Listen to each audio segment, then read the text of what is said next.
The ride-hailing company Lyft, a major rival to Uber in the United States, is moving to gain ground internationally.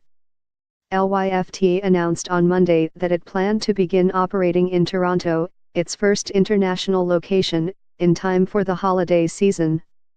The company, which has benefited from several scandals at Uber, is trying to raise the stakes in its rivalry with its much larger competitor. Lyft has begun exploring an initial public offering in 2018, and raised $1 billion in financing last month, getting support from Alphabet's venture investment arm, Capital G, along the way.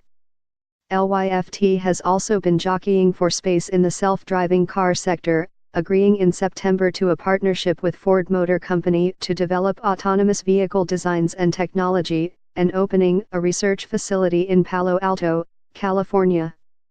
The company's expansion into Canada highlights its ambitions to challenge Uber further afield.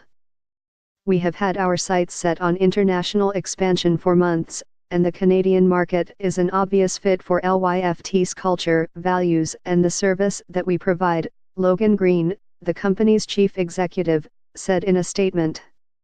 Lyft said it would start its service in Toronto next month, he added.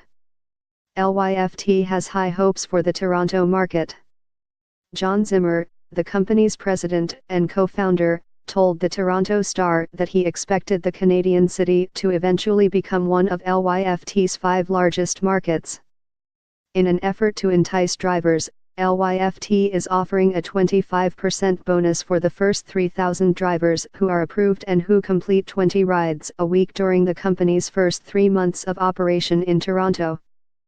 Lyft made its announcement just hours after Uber completed a deal to sell a stake to the Japanese conglomerate SoftBank, a move that paves the way for sweeping governance changes at the ride-hailing behemoth, as well as for that company's own initial public offering.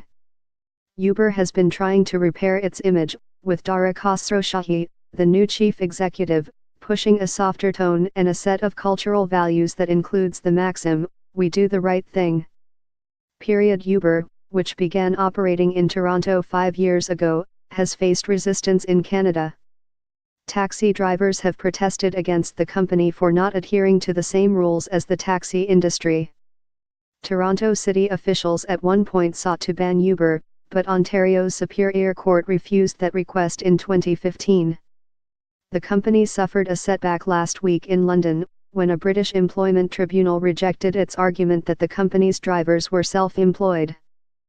The ruling, upholding an earlier court judgment, threatens Uber's hiring model in Britain. That decision came after London's transport regulator in September revoked Uber's license to operate in the British capital, its biggest market outside of the United States, saying that the company was not fit and proper to operate there. Uber is appealing the ruling, and can continue to operate in London until the appeals process is completed. Lyft, by contrast, has so far limited its expansion to the United States. The company has, however, had several meetings with London transport officials, according to documents published by Transport for London, the city's transportation authority.